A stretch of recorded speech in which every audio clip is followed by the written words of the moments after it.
I wasn't supposed to be there. That's the first thing I remember thinking when I saw him. Standing under purple lights, one hand wrapped around a glass, laughing at something a guy whispered in his ear like it was the most natural thing in the world. My boss, Griffin Hale, in a gay club. For a few seconds, I genuinely wondered if I'd had too much to drink already. Maybe the bass was messing with my head. Maybe the lights were playing tricks on my eyes. Maybe exhaustion from another brutal week at work had finally snapped something in my brain. But no, it was him. Same broad shoulders that made every suit look custom-made. Same perfectly styled dark hair. Same sharp jawline that half the marketing department had an unspoken crush on but pretended not to. And the same calm, controlled confidence that made meetings feel like presentations and presentations feel like verdicts. Except this Griffin wasn't behind a conference table. This Griffin was smiling, relaxed, soft, alive in a way I'd never seen before. I ducked behind a pillar almost instinctively, heart slamming against my ribs like I'd just been caught doing something illegal, which was ridiculous. I was a 26-year-old man in a club on a Friday night. There was nothing wrong with that. But Griffin seeing me here, that felt complicated. Because at work, Griffin Hale was more than just my boss. He was the boss. The kind of leader who didn't raise his voice but never needed to. The kind of guy who remembered tiny details about projects from months ago and could dismantle a bad idea with a single raised eyebrow. He was intimidating, impossibly competent, and frustratingly attractive. Not that I'd ever admitted that out loud. I leaned against the pillar, trying to slow my breathing while pretending to scroll through my phone like I hadn't just spotted my professional superior grinding lightly to an early 2000s remix. Elliot! I flinched. My friend Marcus appeared beside me, holding 2 drinks and looking amused. You look like you just saw a ghost. I hesitated, then subtly nodded toward the dance floor. Marcus followed my gaze. His eyebrows shot up. Oh, he whispered, clearly delighted. Oh, that is messy. Shut up, I muttered. That's your boss, right? Griffin something? Hale. Marcus took a slow sip of his drink, grin widening. Your hot boss. I never said he was. You didn't have to. I rubbed my face, suddenly very aware of the warmth creeping up my neck. I'd spent 8 months working under Griffin. 8 months of carefully curated professionalism. Of rehearsed emails and overthinking casual hallway conversations. Of trying not to notice how his sleeves rolled up during late meetings or how his voice dropped when he got serious about a campaign idea. And now he was here, in my space, in a place where I wasn't Elliot the junior strategist trying to prove himself. I was just Elliot, which somehow made this worse. Relax, Marcus said. He hasn't seen you. As if summoned by fate, Griffin turned. Our eyes met instantly. There's something uniquely horrifying about accidental eye contact with someone you know in a place where neither of you expected to be seen. It's like your brain crashes for half a second while trying to process 2 conflicting realities. Office Griffin, Club Griffin, boss, man. His expression flickered through the same confusion I felt. Recognition, surprise, and then something softer. Not panic, not embarrassment, more like curiosity. I straightened before I even realized I was doing it, like muscle memory from the office had taken over. Because of course my posture improved the second my boss looked at me even in a nightclub. Griffin said something to the guy next to him, handed off his drink, and started walking toward me. Abort, I whispered. Marcus laughed. Too late. Every step Griffin took felt louder than the music. Up close, the differences were even more obvious. No tie. Top button undone. Sleeves rolled just enough to look intentional but effortless. A faint smile playing at the corner of his mouth like he was in on a joke I hadn't heard yet. He stopped in front of me. For a moment, neither of us spoke. The bass vibrated through the floor. Lights flashed across his face, turning familiar features into something almost cinematic. Well, Griffin finally said, voice warm with disbelief. This is unexpected.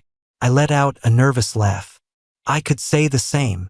His smile widened slightly. Not the polite corporate one. A real one. Do we acknowledge this? He asked quietly. Or pretend Monday never happened? Something about that broke the tension immediately. I smiled back. I vote for pretending Monday doesn't exist. Strong proposal, he said. There was a pause, not awkward exactly, but charged. Like we were both recalibrating, trying to figure out who we were allowed to be in this moment. Because he wasn't my boss here, and I wasn't his employee. We were just two guys who had accidentally collided outside the structure that defined us. Griffin glanced toward the bar, then back at me. Can I buy you a drink, Elliot? The way he said my name, casual, unguarded, sent a small, unexpected ripple through my chest. I hesitated, not because I didn't want to, but because I had a feeling that saying yes might change something I wasn't ready to name yet. Still, I nodded. Yeah, I said. I'd like that. And as we started walking toward the bar together, I couldn't shake the feeling that this night had just quietly split my life into before and after. I just didn't know how much after was about to matter. The walk to the bar felt surreal. At work, Griffin always moved with purpose, quick, efficient strides, like every second had measurable value. Here he walked slower, relaxed, hands casually in his pockets, like he wasn't managing a team of 30 people and multimillion-dollar accounts during the day. Like he was just Griffin. I became hyper-aware of everything. The way strangers glanced at him, the way he leaned slightly closer to hear me over the music, the faint scent of something clean and woodsy when we stopped at the bar. What are you drinking? He asked. A tequila soda.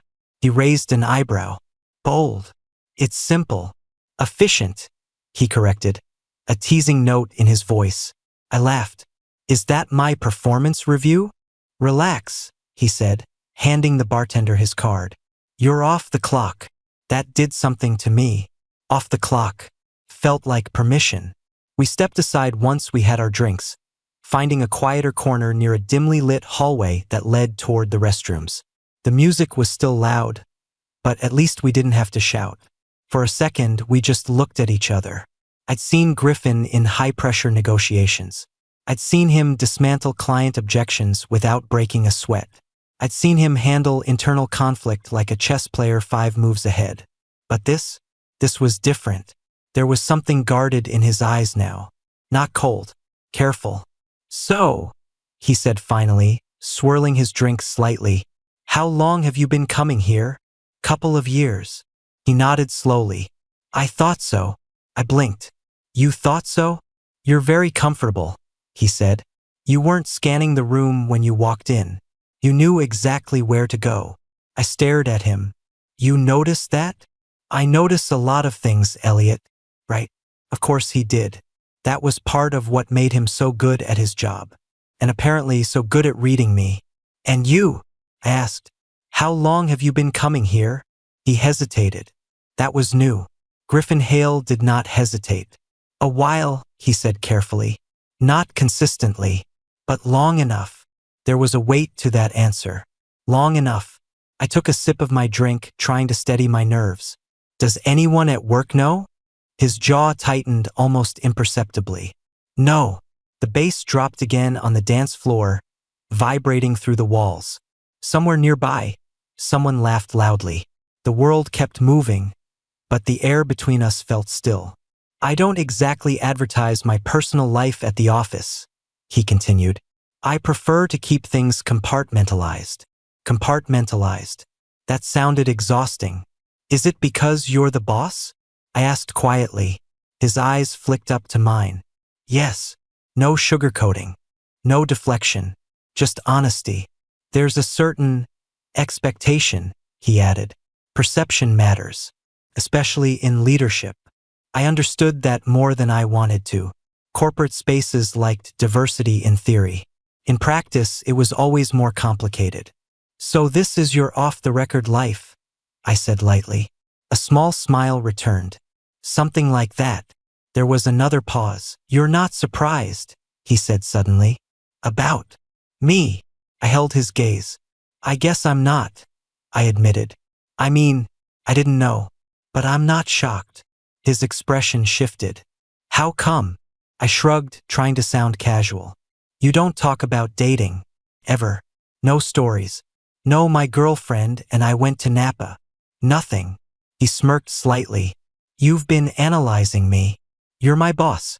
It's kind of my job. That's not what I meant. The way he said it, softer, almost playful, made my stomach flip. We both knew what he meant, and neither of us corrected it. A group of guys stumbled past us toward the restroom, laughing loudly. Griffin instinctively placed a hand at the small of my back to guide me out of their way. The air shifted. I should probably ask, he said, voice lower now. Is this strange for you? I knew what he was asking. Was I uncomfortable? Was this inappropriate? Was I regretting saying yes to the drink? I shook my head slowly. No, I said honestly. It's not. That seemed to surprise him. In fact, I added before I could overthink it, I kind of like seeing this version of you. His expression softened in a way I had never witnessed inside office walls. And which version is that? The one who doesn't look like he's about to restructure a department. He laughed a real, unfiltered laugh, and it hit me in the chest harder than the bass.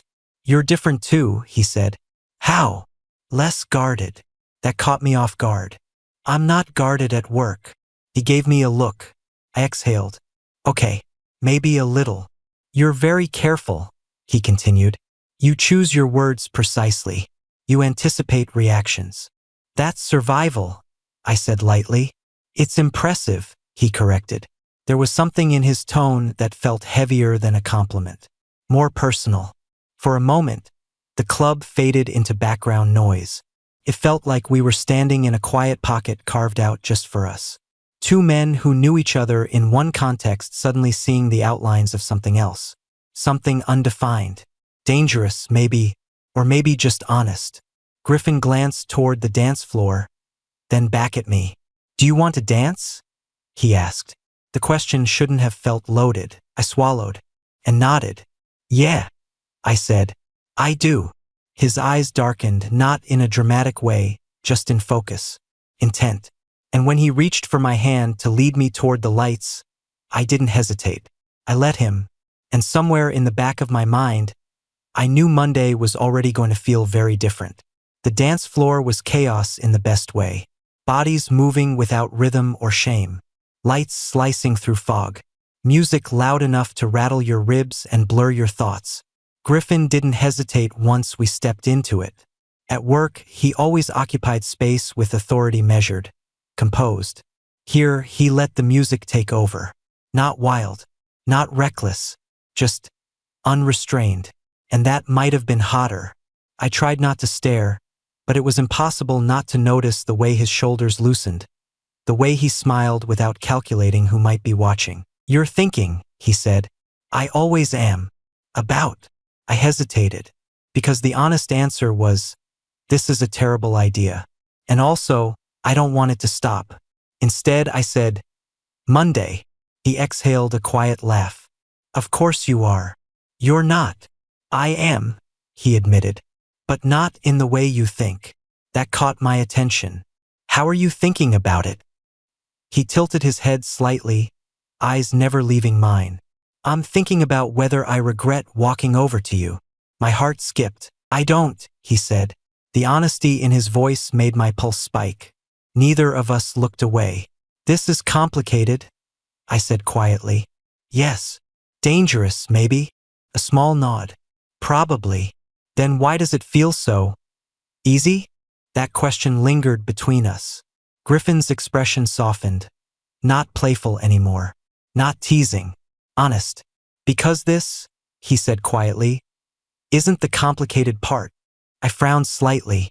What is, then? He held my gaze a second longer before answering. Everything outside this room. The weight of that settled into me. He wasn't naive. He wasn't pretending this wouldn't ripple into our professional lives. He knew exactly what it meant. The hallway outside the dance floor felt like stepping into another world. The bass dulled into a distant pulse. The air cooled. Conversations replaced shouting. People leaned against walls, laughing softly, checking phones, stealing quiet moments between songs. Griffin's hand was still lightly wrapped around mine.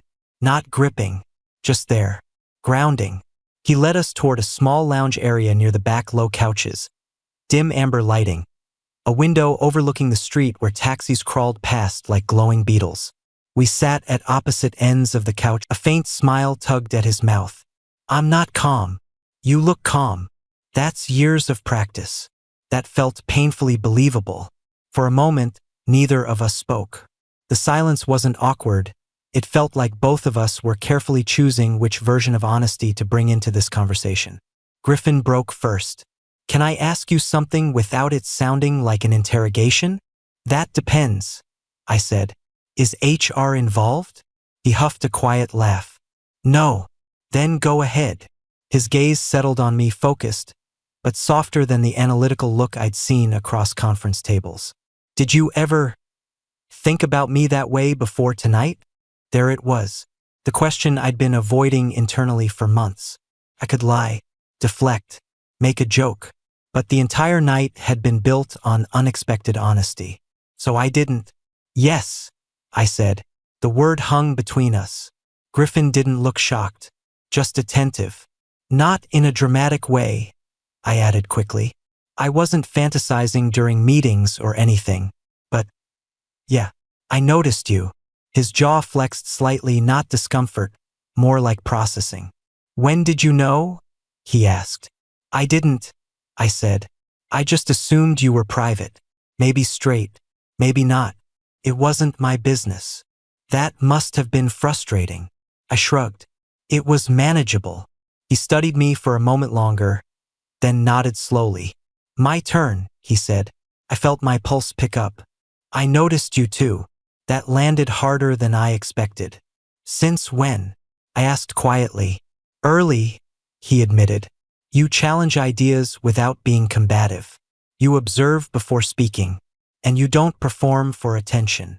I blinked. That wasn't what I expected him to notice. You're describing my personality, I said. Yes. That's what attracted you? A small smile. That and the way you bite the inside of your cheek when you're thinking. My stomach flipped. Because I did that. Constantly. And apparently he'd been watching long enough to know. That feels unfair, I murmured. Why? You're supposed to be intimidating, not observant in a soft way. He chuckled quietly. I contain multitudes, Elliot. We both smiled at that. But the warmth faded into something heavier a second later. The reality neither of us could ignore. The power dynamic, I said. Griffin nodded immediately. Yes. I don't want anything to feel coercive, I continued. Or like I'm benefiting professionally. Or, it won't, he said firmly. The certainty in his voice made me pause. If anything, he continued, I would remove myself from decisions involving you before allowing that perception. That answer felt very Griffin. Thoughtful, decisive, protective in a way that didn't feel possessive. You've thought about this, I said. I think about consequences for a living. Fair again. A couple across the room laughed, pulling each other closer on a neighboring couch. The city lights flickered through the window behind Griffin, outlining his profile in soft gold. I don't want to lose working with you, I admitted quietly. His eyes flicked back to mine. You wouldn't. But things would change. Yes. That honesty was strangely comforting. No false reassurance. Just reality. And you're okay with that? I asked. Griffin held my gaze. I'm more concerned about missing something real because I was afraid of logistics. That sentence settled deep in my chest. Because that was exactly what this felt like. Not reckless. Not impulsive. Are you afraid? He asked softly. I considered the question. Yes, I said. Of what? I met his eyes. That this matters. A slow exhale left him, like that answer resonated more than the others. It already does, he said. Griffin, I said softly. Yes. This is the part where people usually overthink and pull away. A small smile appeared. Do you want to pull away? I looked at our hands, then back at him. No. Something warm flickered across his face, relief. Maybe. I didn't plan for tonight, I admitted. I did, he said. I blinked. You plan to run into your employee and kiss him? He chuckled quietly. No. But I plan to stop avoiding my own life. That landed somewhere deep. I've been working non-stop for years, he continued, telling myself I'd focus on everything else later. Relationships, dating, being visible. His thumb traced a slow line across my knuckles as he spoke, absent-minded, grounding. Later kept moving, he said. I understood that too well. I moved to this city to be more open, I said. But somehow work became my personality. That happens. We sat there for a moment, two men recognizing the same quiet pattern in different ways. What changed tonight? I asked. Griffin looked at me like the answer was obvious. You did. My stomach flipped. That feels like an unfair amount of pressure. It's not pressure, he said softly. It's timing. Timing. The word echoed in my head. Because if this had happened a year ago, I might have panicked. If it happened 6 months from now, maybe one of us would be gone, promoted, relocated. But tonight we were here. Single. Curious. Aware. I keep replaying the moment I saw you across the floor, he said. Yeah. You looked surprised, he said. But not uncomfortable. I was mostly trying not to combust internally. That made him laugh, that soft, unguarded laugh I was starting to realize I liked far too much. I almost didn't walk over, he admitted. That surprised me. You? Yes. Why? He hesitated, choosing honesty again. Because I knew it would matter. Silence stretched between us, not empty, just full. I turned slightly toward him, studying his face in the warm light. The version of Griffin the first saw now wasn't disconnected from the one at work. It was layered onto it. The confidence, the thoughtfulness, the restraint. But here there was warmth, vulnerability, a softness he clearly didn't show often. I'm glad you did, I said. His gaze softened. Me too. A server passed by collecting empty glasses, and the brief interruption reminded me that we were still in public, still in the middle of a night that technically had hours left. What happens now? I asked quietly. Griffin didn't answer immediately. He watched our hands for a second, fingers loosely intertwined like it had always been that way. Now, he said, we don't rush to define something that just started. That felt wise. And tomorrow? I asked. We text, he said simply. I smiled. You text. Occasionally. I'm honored. I like that plan, I said. Another quiet moment passed. Comfortable now. Easy. The kind of silence that only exists when conversation isn't required to maintain connection. Across the room, the couple from earlier stood up, laughing as they headed back toward the dance floor. Griffin followed my gaze. Do you want to go back? He asked. To dancing? Yes. I considered it. The night felt different now, less about noise and escape, more about presence. But I also wasn't ready for it to end. Yeah, I said, but this time without existential conversations. He smirked. No promises. We stood, hands separating naturally but not reluctantly. As we walked back toward the music, Griffin's hand settled briefly at my back again. That same steady gesture from earlier. Only now it didn't feel accidental. The bass grew louder with each step. Lights flashed ahead. The familiar chaos of the dance floor opened around us. But something had shifted. We weren't strangers navigating attraction. We weren't boss and employee pretending nothing existed. We were two people who had acknowledged something real and chosen not to run from it. And as Griffin glanced at me, not checking, not questioning, just smiling, I realized the most surprising part of the night wasn't the kiss. It was how calm I felt afterward. Like whatever this was, it didn't need to be figured out immediately. It just needed to be lived. The music was faster now, something loud and shamelessly pop. The crowd jumped instead of swayed. Someone spilled a drink nearby. It was chaotic and alive and exactly what a Friday night was supposed to feel like. Griffin leaned closer to my ear. Do you always overthink this much while dancing? Only when I kiss my boss 15 minutes earlier. He laughed, actually laughed, and shook his head. You're enjoying this. I am. Good. There was something warm about that word. Good. Not possessive. Not controlling. At one point he spun me, not dramatically, just playfully, and I felt myself grin in a way I hadn't in months. Work Elliot didn't grin like that. Work Elliot was measured, strategic, polished. This version, I wasn't worried about Monday anymore. Not in that moment. I was just here. Griffin must have sensed the shift in me because he leaned in again, brushing his mouth near my ear. You look different. How? Less tense. I wasn't tense. You absolutely were. I rolled my eyes. He smiled knowingly. I like this version of you, he added quietly. I swallowed. That's unfair. Why? Because now I feel like I have to maintain it. You don't, he said instantly. That's the point. That stopped me. The music pulsed around us, but I felt oddly still inside. You don't have to perform with me, he continued, voice steady even over the noise. Not here. Not Monday. Not ever. That was dangerous, because I'd built my entire professional life on performance, on reading rooms, on anticipating what people needed from me. The idea of not doing that with him, it felt vulnerable in a way kissing hadn't. You're very sure of yourself, I said. He shook his head slightly. No, I'm just sure about this.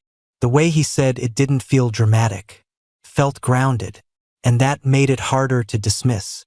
A group squeezed past us, and I instinctively grabbed his shirt to keep from getting separated. My fingers curled into the fabric without thinking. He noticed. His eyes flicked down briefly. You don't have to hold on that tight, he teased lightly. I didn't let go. Maybe I want to. That surprised both of us. A slow smile spread across his face. Not cocky, not smug, just pleased. He leaned closer again, not to kiss, just to speak. I'm not going anywhere. The words shouldn't have hit as hard as they did. But they did, because that was the unspoken fear in all of this. That this would be a moment, a secret, a mistake. That by Monday it would shrink into something awkward and unsaid. After another song, we stepped off the floor, slightly breathless. Griffin guided us back toward the bar, ordering water this time. Hydration is important, he said dryly. Is that management advice? It's human advice. We stood side by side, shoulders touching lightly. The noise around us felt softer now. Or maybe my head was just clearer. Can I ask something slightly uncomfortable? I said. He glanced at me. Go ahead. Have you dated anyone at work before? His jaw tightened briefly. No. Why? Because I don't mix those worlds, he said. And now? He looked at me for a long moment before answering. Now I'm considering breaking my own rule. That honesty made my chest tighten. Because of me? Yes. No hesitation. No joke to soften it. Just yes. I stared at my drink for a second, trying to steady the sudden rush of feeling. That's a lot, I murmured. It is. You don't even know if I snore. He huffed a quiet laugh. I'm willing to risk it. We stood there smiling at each other like idiots for a few seconds. And then something shifted in his expression. Not doubt, but seriousness. Elliot, he said. Yeah. If at any point this feels unbalanced, if you ever feel pressured, even unintentionally, I need you to tell me. The directness of that hit hard. I will. I mean it. I know. He studied my face like he was trying to read beyond my words. Satisfied, eventually. The music swelled again behind us, but neither of us moved to return to the dance floor. Instead, we stood there in a quiet pocket of shared awareness. It was late. People were thinning out. The night had shifted from wild to intimate. I should probably head out soon, I said reluctantly. He nodded. I was thinking the same. The idea of leaving felt heavier than it should have. Not because I thought this was ending, but because the bubble of tonight was about to meet real life. We walked toward the exit together. Cool air hit us the second the doors opened sharp, grounding, real. The street was quieter now. A few groups lingering outside, Ubers pulling up, the city humming in low tones instead of bass. We stopped just outside the entrance. This felt like another decision point. Griffin slid his hands into his pockets, studying me in the soft glow of the streetlights. "Text me when you get home," he said. I smiled. "That feels very domestic. Indulge me." "Night wasn't what I expected," I said. "No, but I'm glad it happened." His expression softened again. "Good night, Elliot." "Good night, Griffin." I watched him walk toward his car, and for the first time since spotting him across that dance floor, I wasn't anxious. I was steady, because whatever this was, it wasn't accidental anymore. It was chosen, and Monday was coming whether we were ready or not. I didn't sleep much, not because I was anxious, but because my brain kept replaying everything in quiet loops. The first look across the dance floor, his hand at my back, the kiss in the lounge, the way he said I'm not going anywhere like it wasn't dramatic, just factual. I expected regret to creep in overnight. Didn't. Instead, there was this steady awareness humming under my skin. Something had shifted, and it wasn't fragile. My phone buzzed at 9:12 a.m. "Griffin, morning. I assume you survived the tequila." I stared at the screen longer than necessary before replying. "Me? Barely." Hydration management was critical. 3 dots appeared almost immediately. "Griffin, good. I'd hate for our first scandal to be dehydration related." I smiled into my pillow like an idiot. There was no awkwardness in the texts. No pretending it hadn't happened. No corporate distance. Just normal. And that somehow made it feel even more real. Monday arrived faster than I wanted. I stood outside the office building for a full 30 seconds before going in, mentally preparing for the strangest workday of my life. Would he avoid me? Would he overcompensate with formality? Would we pretend Friday was a collective hallucination? I stepped into the elevator. 2 coworkers from marketing joined me, chatting about a client pitch. I nodded along, heart beating a little faster than usual.